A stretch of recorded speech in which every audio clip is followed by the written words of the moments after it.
Alors, bon, je vais commencer déjà par des questions juste générales. Par exemple, depuis combien de temps est-ce que vous êtes dans le mouvement Leclerc et comment est-ce que vous êtes devenu Oh là, ça va nous rajeunir ça. Le mouvement Leclerc, je suis rentré dans le mouvement Leclerc le fin avril 1978. Voilà.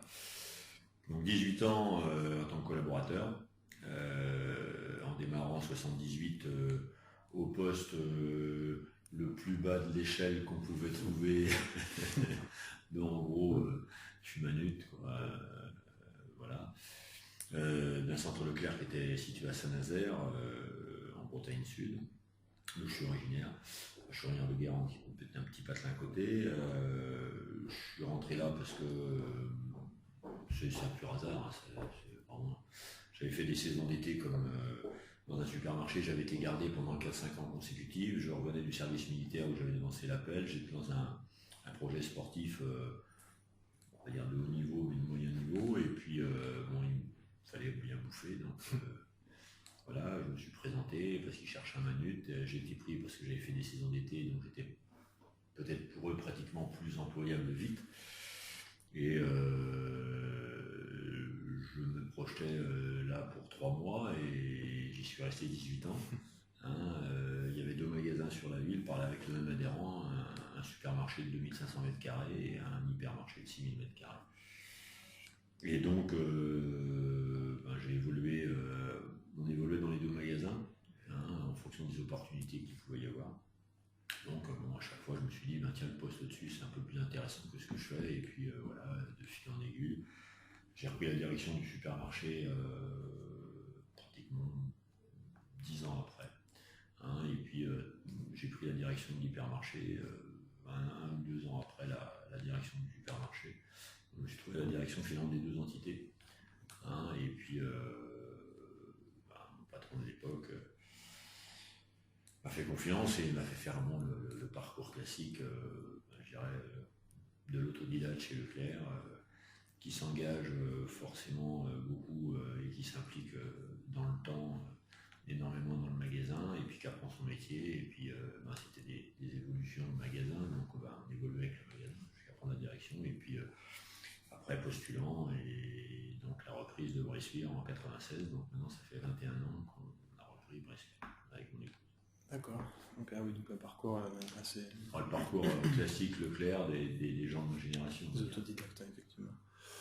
Donc, si on passait à la grande distribution de nos jours, si on devait hiérarchiser un peu les futurs défis de la grande distribution, quelle est l'importance du social, et de la RH en général dans les futurs défis de la grande distribution? Essentiel. Un dirigeant d'un hypermarché, manifestement, il ne peut pas s'en sortir tout seul. Quand on voit que moi, une entreprise comme celle-ci, on est 200 salariés.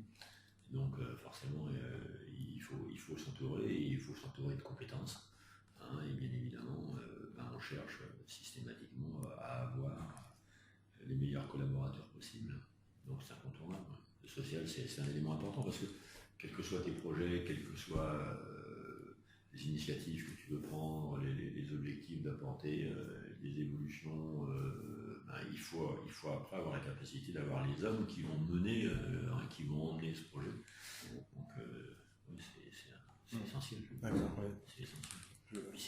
On est en plus dans des activités commerciales où c'est des activités où l'humain a toute sa place, c'est une place importante.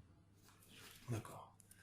Et comment est-ce que vous décririez les mutations sociales qu'il y a aujourd'hui, et surtout quels effets ils ont sur l'emploi dans le secteur? C'est un sujet vaste et compliqué, mais moi, je dirais de toute manière, il faut être en vigilance et en contact permanent pour suivre effectivement les évolutions. Je pense qu'on ne forme pas quelqu'un, on ne recrute pas quelqu'un aujourd'hui comme on le faisait il y a 20 ans ou 30 ans. Il est évident que les ressorts, c'est celui qui n'aurait pas évolué et qui serait de ma génération et qui pourrait imaginer qu'on va recruter, tout du moins on va fidéliser sur un poste quelqu'un comme on le faisait à l'époque. Je pense qu'il va finir seul là. Malheureusement pour lui. parce que aujourd'hui, un jeune qui rentre dans la vie active, il a peut-être aussi des objectifs professionnels, mais il a d'autres attentes, et de ne pas en tenir compte, je veux dire, de mettre la main devant les yeux en disant c'était mieux avant, ça jamais fait avancer. Ça fera pas avancer les choses. Et je pense que cette entreprise qui aurait cet état d'esprit aura beaucoup de mal à recruter. Du moins, je pense qu'il passerait à côté des meilleurs, certainement. Et par quoi ça passe justement cette adaptation à... Je veux dire, d'abord ça a complètement évolué parce qu'avant, on recevait énormément de CV. Aujourd'hui on reçoit quasiment plus de CV, en dehors des remplacements d'été où des jeunes étudiants envoient des CV, mais bon, on ne les reçoit pas forcément de façon postale, on peut les recevoir directement par mail. Donc je dirais qu'aujourd'hui on a inversé un peu les choses, c'est-à-dire avant c'était une personne qui recherchait une entreprise, et aujourd'hui on est plus finalement c'est des entreprises qui recherchent des personnes. On est passé peut-être dans ce qui est assez étonnant quand on voit le taux de chômage. Alors effectivement, si on prend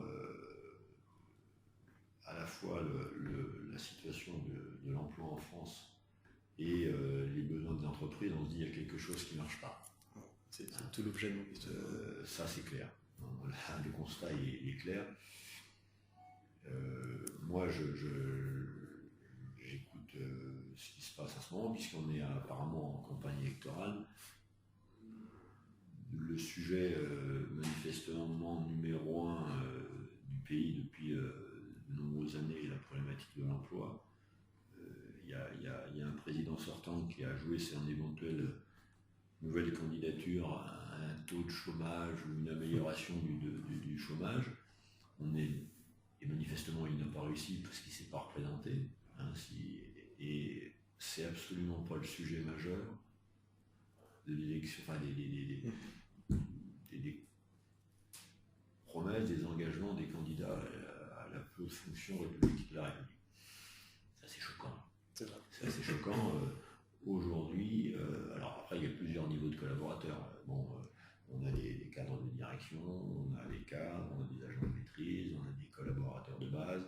Chez nous, avec des métiers totalement différents les uns des autres, avec des métiers, on va dire, techniques, boucher. Voilà. Même quelqu'un qui a de la bonne volonté, qui veut s'engager, s'il n'a pas la technique du métier, il n'y arrivera pas.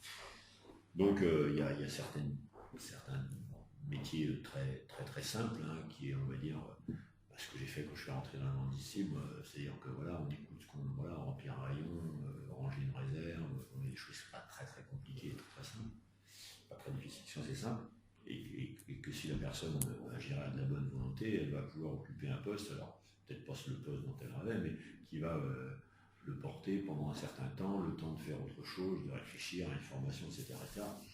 Aujourd'hui, on vient d'ouvrir un nouveau drive, de recruter 10 nouveaux collaborateurs d'un coup, ici, avec un taux de chômage qui est un peu moins important qu'au niveau national, puisqu'on doit être autour de 6%, donc on est plutôt relativement privilégié. Mais on est arrivé à des taux plus faibles. À une certaine époque, on était descendu pratiquement à 4%, et on disait à 4%, c'était le plein emploi. Alors, que font les gens qui sont au chômage à ces 4%, quelque part, on dit qu'ils sont inemployables. Il y a manifestement des problèmes. Aujourd'hui, recruter 10 personnes d'un coup pour un nouveau drive, c'est une mission impossible.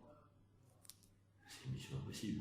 Alors effectivement, on trouve des personnes, mais on accepte de recruter ou de tenter de mettre des gens au boulot, donc manifestement, suite à l'entretien qu'on a eu avec eux, on pense que ça va être difficile. D'accord. Et qu'est-ce qui sera la cause du fait que vous n'arriviez pas à recruter? Il y a des causes, elles sont larges et multiples. Je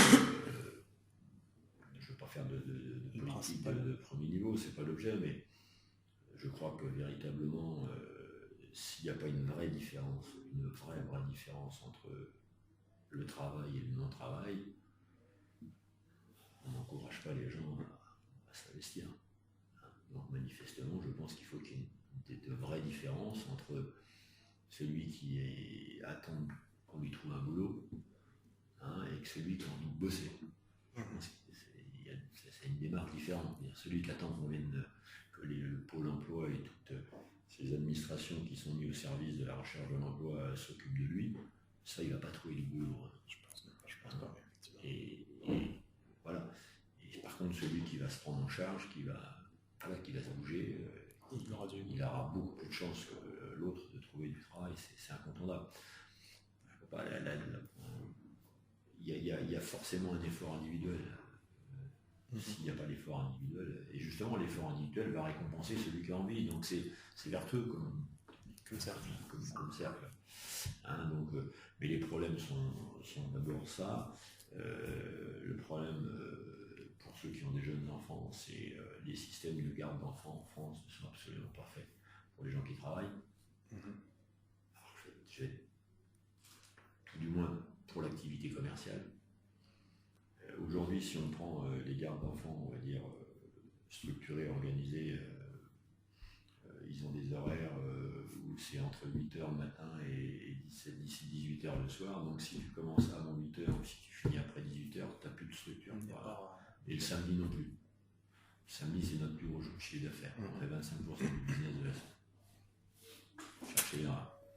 Si tu prends des nourrices agréées, elles ont le choix entre un fils de flow facteur ou un fils de test de cash de chez Leclerc. Si elle prend un fils de facteur à 16h l'après-midi ou 15h30, elle a fini sa journée. C'est vrai. Okay. Si elle prend une fils ou une fille, une hôtesse de caisse de chez Leclerc, elle va être emmerdée jusqu'à 20h pour des magasins comme ici et peut-être dans des plus grandes villes un peu plus tard. Elle va pas se faire chez elle. Elle a envie à 15h que tous ces gamins, cette marmaille soit des... Donc voilà. Ce qu'il faudrait, c'est mettre des services de garde adaptés, du lundi peut-être jusqu'au dimanche. Si les gens travaillent dimanche, ces services seraient organisés en étant le matin, il commencera à 5h du matin ou 4h30 du matin, et puis il finirait peut-être à là, puis une autre équipe viendra, etc. C'est-à-dire qu'il faut mettre déjà une organisation de garde des enfants adaptée pour que les gens qui aient la volonté de travailler.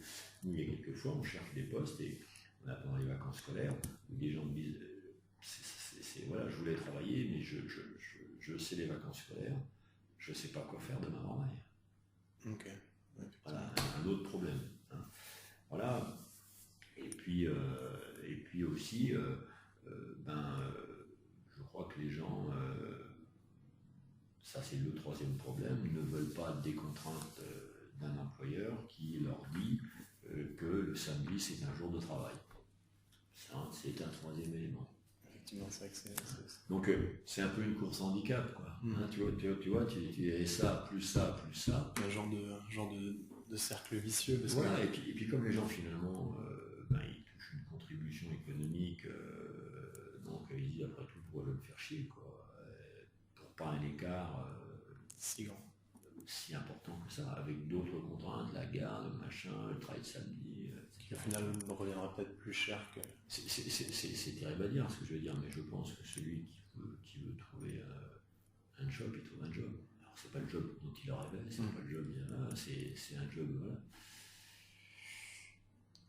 Donc c'est vraiment systémique, quoi. Il y a la société qui change et des choses qui ne sont pas adaptées à notre activité, à l'activité. Je pense que nos organisations sont assez rationnelles, donc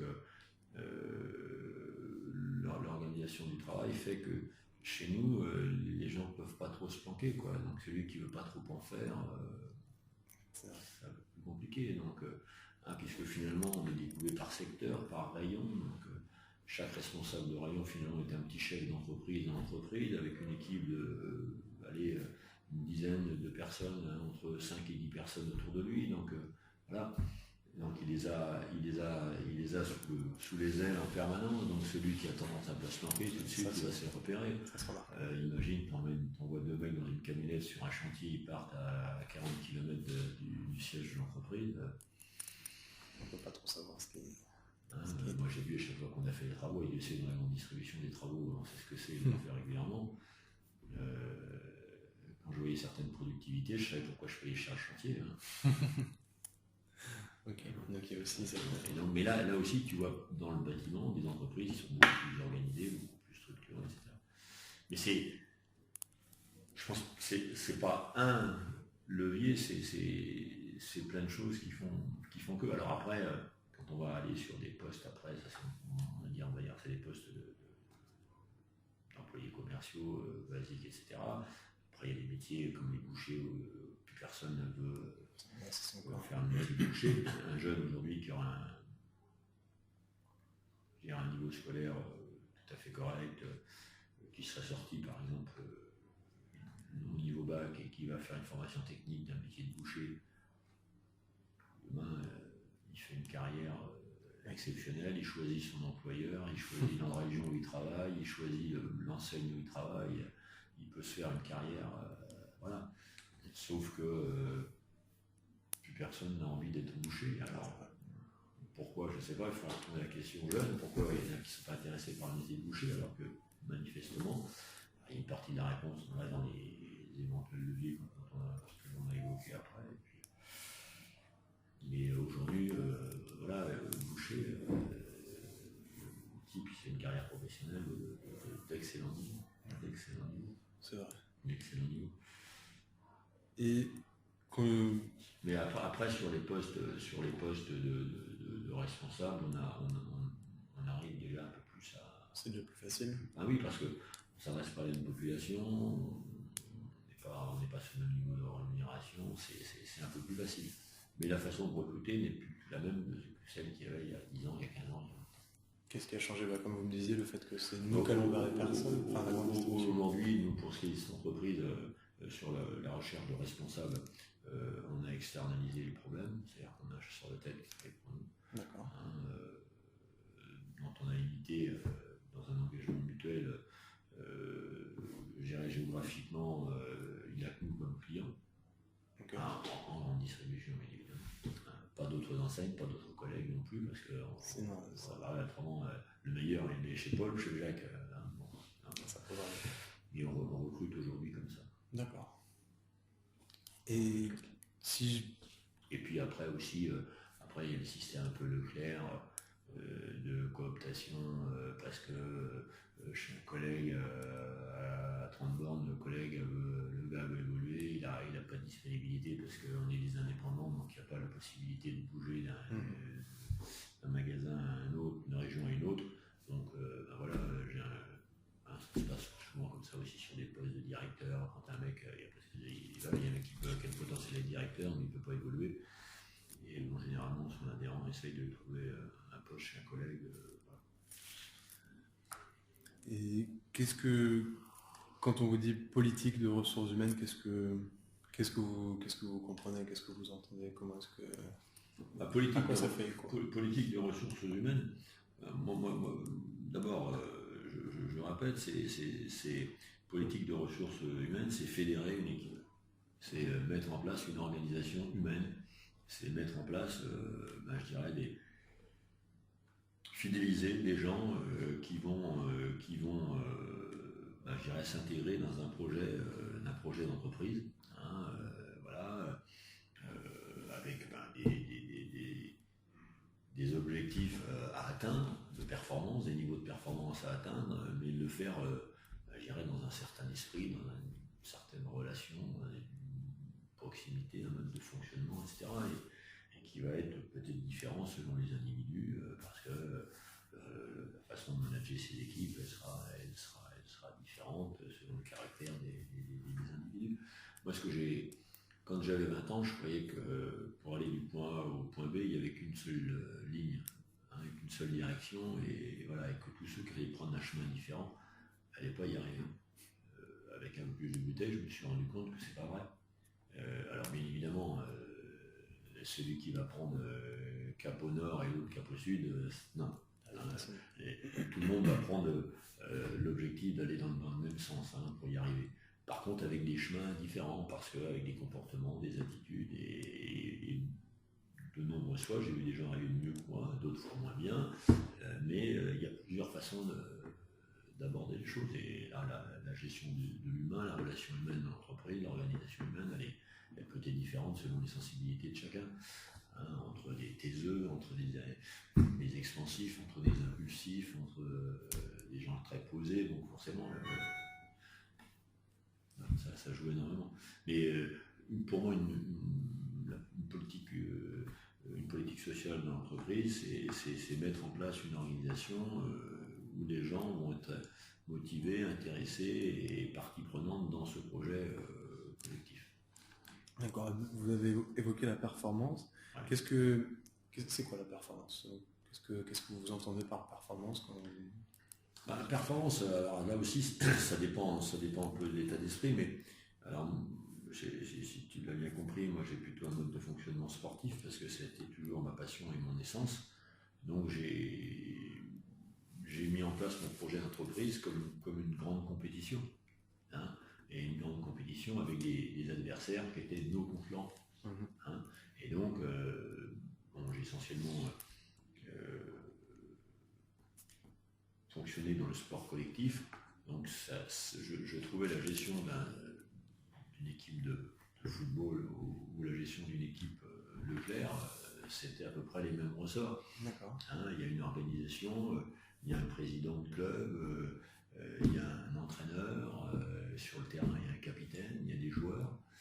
Donc le président a investi, il fixe des objectifs, hein, l'entraîneur veut définir une stratégie, hein, mettre en place une tactique face à cette stratégie, donc mettre une organisation, c'est-à-dire qu'il va mettre un défenseur, un latéral droit, un latéral gauche, un défenseur central, des milieux de terrain, des attaquants, et il faut que chacun respecte l'organisation, parce que si le défenseur joue devant, il n'y a plus de défense, ben voilà, hein, et à un moment, là aussi, si un joueur n'apporte pas sa contribution à l'équilibre de l'équipe et à atteindre un niveau de performance, l'entraîneur va lui dire tu vas te mettre sur le banc de touche ou carrément je te dégage de l'équipe, hein, puis je vais recruter un autre qui sera meilleur que toi parce que je ne suis pas satisfait de toi.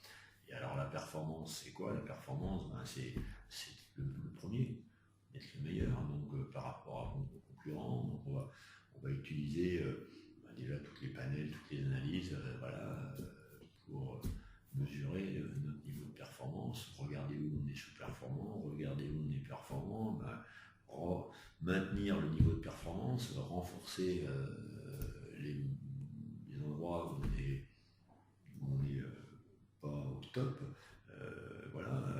Peut-être que l'homme qui est à la charge de ce secteur en particulier, ça peut être quelqu'un de très bien, mais qui est encore inexpérimenté, peut-être qu'il a besoin de formation, peut-être, donc on va adapter. Donc, si son engagement est là et s'il a envie, voilà. Mais il faut faire donc adhérer ce collectif à ce projet commun, puis les emmener. Hein, et puis après, on est dans l'humain, dans une équipe, tu as toujours le premier tiers d'équipe, c'est ceux qui sont engagés à 150%, qui tirent, qui sont dans la locomotive.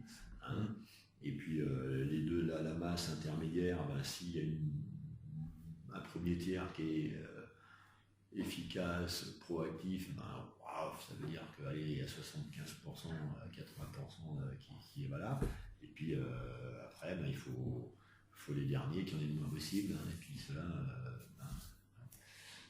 D'accord, donc la part, le niveau de contribution de l'humain dans la performance, vous direz qu'il est quand même très Pardon, je n'ai pas compris la question.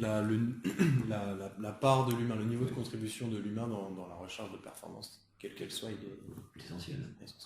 Et puis nous, je veux dire, c'est l'humain, on a fait tout, il ne fait pas tout, parce qu'on a des outils, etc. Mais je veux dire, on est dans une activité où la part est importante.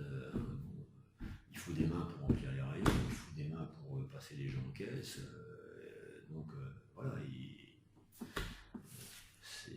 C'est un ressort important. On n'est pas dans un outil industriel, on n'a pas de robot, on n'a pas de... On n'est pas dans un outil industriel, pourtant on a transposé la manière qu'on a de mesurer la performance à l'industrie. Par exemple, le rapport aux caisses, on a emprunté beaucoup de l'industrie pour mesurer. Oui, parce que bien évidemment, après on mesure si on a une équipe de 30 hôtesses de caisse, s'il y en a qui sont à un niveau de productivité cohérent, donc ça permet de mesurer un niveau c'est un thermomètre, un niveau de productivité, hein, et puis on essaye que les gens la répartition du travail soit objectivement logique entre tous les individus qui composent une équipe. Et vous parlez des caisses, comment est-ce que comment est-ce qu'on mesure la productivité d'une caissière et surtout ces indicateurs-là, s'il y avait des limites ou un peu des désavantages, qu'est-ce que ce serait qu'est-ce que c'est ces indicateurs? Comment on peut mesurer la productivité de thèse de caisse? C'est très simple, c'est le nombre d'articles qu'elle va passer par minute sur le tapis. Donc on sait très bien qu'en fonction des jours, entre lundi, mardi, mercredi, jeudi, vendredi, samedi, l'affluence, etc., il y a un niveau minimum, parce qu'une hôtesse de caisse expérimentée est capable de produire. En dessous de ça, c'est qu'elle n'a pas un apport suffisant au travail collectif. D'accord. Voilà. Maintenant, après, il y a plein d'autres éléments d'analyse et de jugement sur la qualité aussi de la personne en termes de relations humaines vis-à-vis du client, de comportement, d'attitude, de sourire, et ça, d'amabilité, etc. C'est mesuré comment? Est-ce que c'est mesuré? Est-ce que c'est apprécié? Comment c'est apprécié? C'est forcément il y a dans l'analyse de la performance humaine, des analyses objectives qui s'appuient sur des éléments chiffrés, factuels et je dirais qui ne sont pas contestables, et d'autres qui sont plus subjectifs parce que c'est l'attitude, le comportement, la façon d'être, etc., etc. Mais bon, manifestement, quelqu'un qui est fermé, quand on l'a regardé 3 fois dans un échange, on voit quelqu'un qui est fermé, quelqu'un qui est ouvert, quelqu'un qui est souriant, quelqu'un qui est affable, quelqu'un qui ne l'est pas, quelqu'un qui est timide. Voilà, donc ça se mesure assez vite. Alors il n'y a pas de thermomètre, il n'y a pas de caméra sur le nez des gens pour les regarder, mais bon, avec l'expérience. Et puis attention, on ne peut pas se planquer dans la vie. On se manque 15 jours, 3 semaines, un mois, sur le moyen terme, il y a l'entourage. Voilà, on a la chance d'être dans des équipes où les gens sont motivés. Je ne vais pas t'apprendre que chez Leclerc, les gens sont intéressés aux performances de l'entreprise. 25% du bénéfice brut est redistribué ici aux salariés. Dire que chez moi, un salarié repart pratiquement avec presque 4 mois de salaire supplémentaire à travers les primes de bilan. Donc entre eux, si on n'a qu'à pas une contribution, c'est aussi les autres qui disent dis donc, voilà, et vont remonter vers les responsables des attitudes et des comportements qu'elles jugent elles-mêmes pas opportuns pour utiliser et avoir un niveau de performance minimum. Okay. Et si on devait, par exemple, donc il y a, comme vous m'avez dit, il y a des critères il y a des critères chiffrés, des critères un peu plus subjectifs. Sur lequel on va plus se baser et comment est-ce que le critère subjectif, est-ce que parfois il prend le pas sur le critère chiffré, dans quel cas et Non, je pense comment qu'on peut pas. Ça Je veux dire, quand on peut pas non plus mettre voilà, c'est un ensemble de choses. Faut que ce soit équilibré. Mais je dirais que si les niveaux de mesures qui sont objectives, c'est l'engagement minimum de la personne. Donc si cet engagement minimum elle l'a pas, je veux dire, voilà, si au lieu de passer, je sais pas, comme la moyenne des autres, 5 caddies de tel niveau en un quart d'heure, et qu'elle en passe un ou deux, elle a beau avoir le plus beau sourire du monde avec le plus aimable du monde, c'est pas ce qu'on attend d'elle. Voilà. Après, il y a des façons aussi. On peut avoir parce que l'affluence n'est pas le même selon les jours, etc. Nous, ce qu'on essaye de dire aussi, par exemple, si on prend les postes d'hôtesse de caisse, aux gens, il y a des moments où il y a du monde, on peut. L'important, c'est de l'efficacité. D'accord. Et là, essayer d'être concentré sur de la productivité parce qu'il y a de l'affluence, on est le 24 décembre et il faut y aller. Et d'autres moments dans l'année, le 2 janvier, qui va être un jour très calme, etc. Voilà, de profiter d'une activité moins dense pour là, travailler sur la relation humaine, beaucoup plus la privilégier. Donc voilà, c'est pas forcément tous les jours de la même façon. Souvent on voit les entreprises, voilà, quelque chose d'un peu etc. Non, c'est pas. Il y a le fond de lui, mais au quotidien, c'est pas comme ça forcément. Il y a presque des temps de performance, un temps pour la productivité brute et un temps pour la relation. Un temps pour tout. Alors, voilà, c'est dit schématiquement et idéalement, hein, et voilà, mais c'est ce qu'on fait passer comme message aux équipes et aux gens, pour ce secteur en particulier. D'accord. Parce que c'est moins vrai dans d'autres secteurs, puisqu'on va avoir des secteurs où, sur des types de remplissage, où les collaborateurs vont avoir très peu de contact avec le client. Et donc là, c'est d'autres ressorts. D'accord. Il y a plein de postes différents chez nous. Oui. Qui nécessitent chacun et donc des chacun, des attentes différentes. je veux dire, une hôtesse d'accueil à l'entrée du magasin, elle a une importance, un manutentionnaire magasinier en réserve a une importance, mais forcément on ne va pas attendre d'eux les mêmes. On n'a pas les mêmes attentes. Non, on n'a pas les mêmes attentes. Des attentes. Le fond est le même, c'est-à-dire qu'il apporte de la valeur. C'est d'apporter de la valeur ajoutée, d'apporter sa contribution à son niveau. Voilà. D'accord. Et on va passer maintenant à un autre thème, c'est la mise en place de différents services, par exemple le drive, le culturel, l'espace achat, etc. Quand vous mettez en place un service, quand vous décidez de mettre en place un service, déjà, comment est-ce que vous décidez de le mettre en place et quelle est la logique de performance recherchée? Déjà, voilà, j'ai pas d'espace culturel, j'ai réfléchi à un éventuel agrandissement. Et d'après les études que j'ai pu faire réaliser par un certain nombre de cabinets, j'ai envisagé différentes activités qui pourraient apporter une contribution de développement économique de l'entreprise. Après avoir analysé les chiffres, après aussi, parce que c'est aussi l'avantage du monde Leclerc, partagé avec des collègues qui ont déjà lancé des expériences similaires dans d'autres endroits, des secteurs géographiques qui se ressemblent, etc. On a une petite idée, et on choisit par exemple de développer un espace culturel. Voilà, après, c'est pas vraiment compliqué. Dans un espace culturel, qu'est-ce qu'on y met? Du livre, du CD, de la vidéo, du jeu vidéo, de la téléphonie, etc. Et à partir du moment où on pose cet univers, on sait qu'on va avoir besoin de recruter des gens qui ont une connaissance sur le milieu littéraire, d'autres gens qui vont avoir une connaissance sur l'outil informatique, etc. Et donc, on va lancer une phase de recrutement en recherchant ces profils-là. Voilà, c'est pas spécialement compliqué. Et puis après, on va démarrer sur des périodes dites de périodes d'essai. Et puis après, il y a deux possibilités. Soit la personne répond à nos attentes et on l'intègre de façon définitive dans l'entreprise. Soit c'est pas le cas et on renouvelle une nouvelle expérience avec quelqu'un d'autre jusqu'au moment où on va trouver le collaborateur qui correspond à nos attentes. Mais moi, c'est toujours la façon d'ici dont on met en place le recrutement. Moi, les connaissances, on va dire techniques, c'est une chose. Moi, ma priorité, c'est l'état d'esprit. Je mettrai toujours l'état d'esprit de la personne avant. Parce que même si une personne n'est pas techniquement au top, mais qu'elle a un état d'esprit, un engagement, un comportement, une attitude, une volonté, elle va y arriver. Si c'est la technique, ça s'apprend. Ouais, quelqu'un qui a une technique parfaite, mais qui a une tête de con, ça restera une tête de con. Et moi, les têtes de con, je les garde.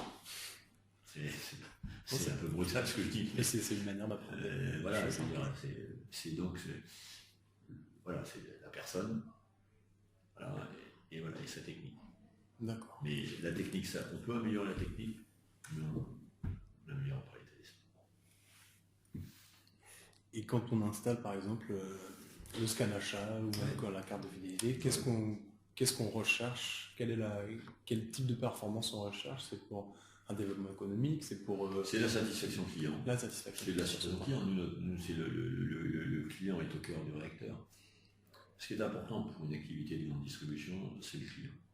C'est le trafic.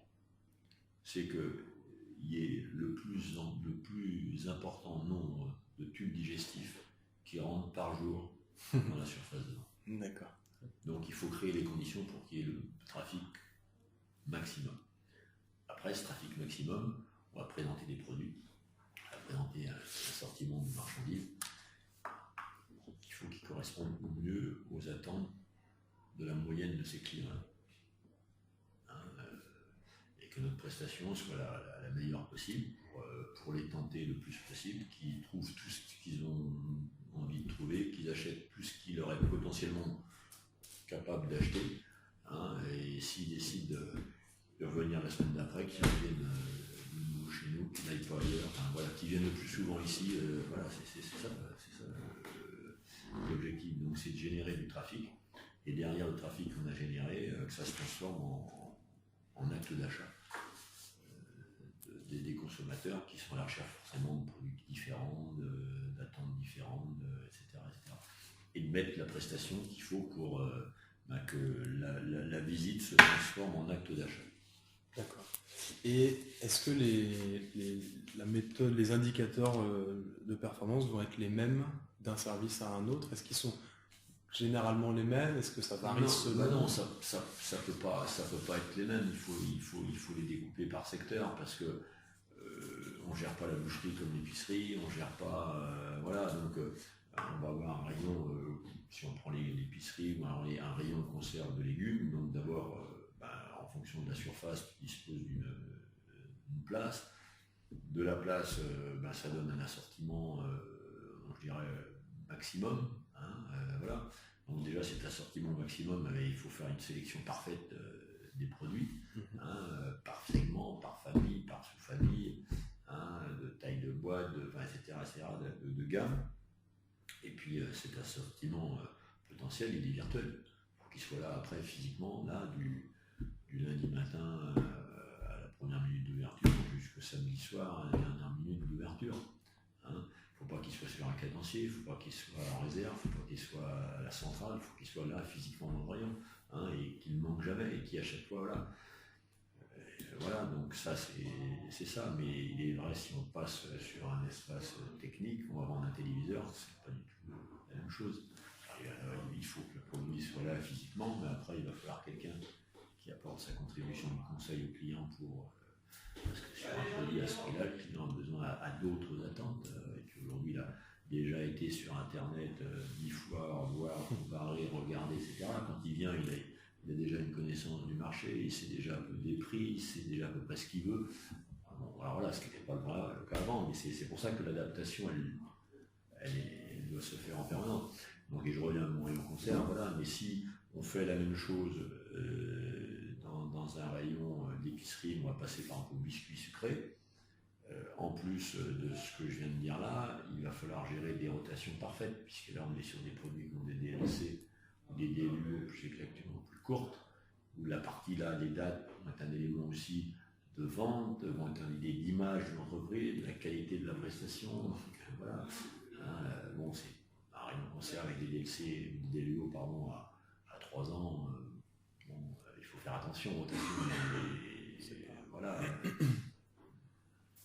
Donc une pâtisserie dans sa boîte d'emballage avec voilà, à côté on va vendre du Monduel ou du casse-grain, de l'autre côté si on fait une pâtisserie, on vend de la pâtisserie du Leclerc de Bressuire.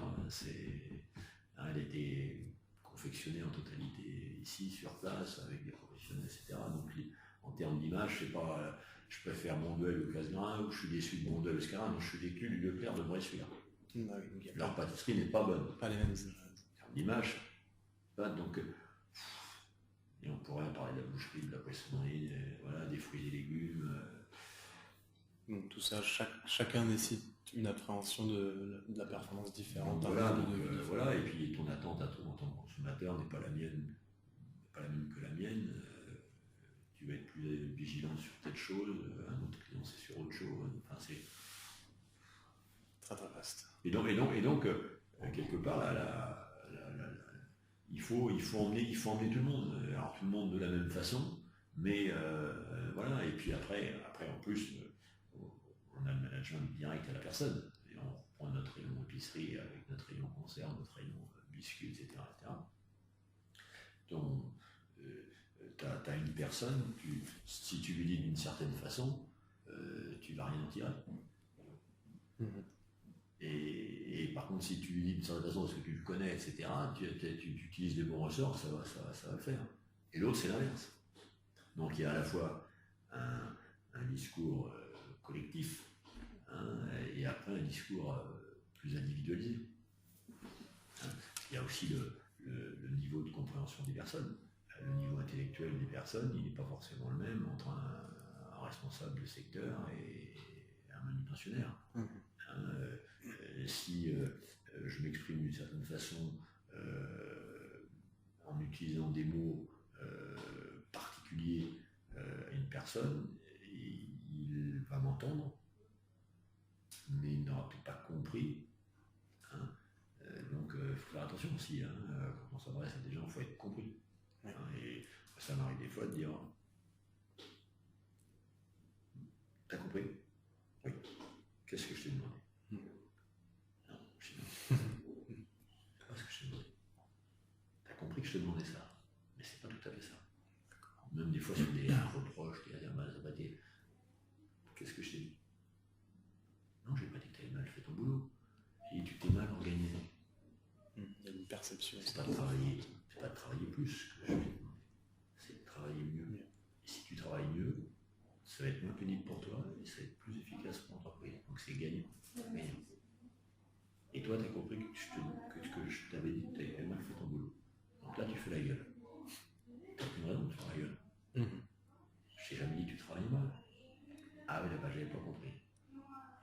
Et donc, face à ça, la réaction de la personne, elle n'est pas la même. Il fait la gueule, il n'est pas content, il est mécontent, je suis pas reconnu, on m'a engueulé, alors je fais le maximum, je bosse comme un con. Alors que finalement, si tu l'as bien expliqué, il repart en disant il a pris le temps de me parler, de me dire des choses, il a fait oui, finalement, il a peut-être raison, ça va m'aider. Pas du tout pareil. Pourtant, quelque part au départ, tu avais l'impression de dire la même chose. D'accord, une dernière question un peu exploratoire. Comment est-ce que vous percevez l'avenir de la grande distribution? Très bien. Très bien. Non, mais je veux dire, l'avenir, c'est d'abord les boules de cristal. Je ne sais pas lire dans le monde du café ni dans les boules de cristal. Hein, tu as compris que 78, aujourd'hui, ça fait un peu. Allez, on va dire, ça fait pratiquement presque 40 ans que je suis dans ce monde-là et j'ai évolué dans ce monde-là. Forcément, en 40 ans, les choses ont évolué, etc. Ce sera pas du tout comme c'était, voilà, ça va devenir certainement, comme toutes les activités économiques, plus pointues, plus précis, il faudra être plus performant, les phénomènes de masse, de consommation qu'on a connus, etc. Les gens maintenant, le niveau d'exigence augmente, on le voit bien avec le bien manger, voilà, donc ça veut dire que incontournablement, le niveau de compétence, il va falloir qu'il monte, qu'il s'adapte. Alors bon, après il y aura forcément des choses qui seront les mêmes, mais je pense que si on sait s'adapter, si on sait... Bon, c'est quoi l'activité commerciale? C'est de répondre aux attentes des consos, et en acceptant les évolutions parce qu'elles sont incontournables. Je prends souvent l'exemple, quand on compare un peu la grande distrie avec le commerce traditionnel, si le type il était avec un commerce, avec une activité spécifique, son arrière-grand-père, son grand-père, son père le faisait, mais que le sens de circulation de la rue a changé et qu'il dit non, mes ancêtres ont réussi là, je vais réussir là, il est mort. Donc à un moment, il faut s'adapter. Alors, est-ce que le modèle, il sera là dans 50 ans? Je ne sais pas. Qui imaginait que Kodak serait mort il y a 30 ans, Kodak c'était le roi de la photo. Aujourd'hui, Kodak n'existe plus. Et pourquoi il n'existe plus? Parce qu'à un moment, il ne s'est pas adapté, il n'a pas changé, il n'a pas... Voilà, si les centres Leclerc, les adhérents Leclerc, ni le commerce digital, ni Amazon, on est mort. D'accord. Voilà. Mais on a pourtant un commerce internet, mais on vend encore des télés physiquement dans les magasins. Donc, voilà, après il faut. Je pense qu'il faut coller à à son époque, il faut coller à son marché. Il faut toujours avoir des coups d'avance. Et puis il faut éviter que c'était des moments où c'était pas pareil. C'était différent. Il y avait des choses peut-être plus sympas, d'autres choses moins sympas. Bon, voilà. Par contre, la nostalgie, bon, ça y est, c'est parce qu'il fait avancer. C'est sûr. D'accord, et merci d'avoir répondu à toutes mes questions. C'est un sujet qui n'apporte pas de réponse, je dirais, précise. Mais bon, le problème de l'emploi en France, c'est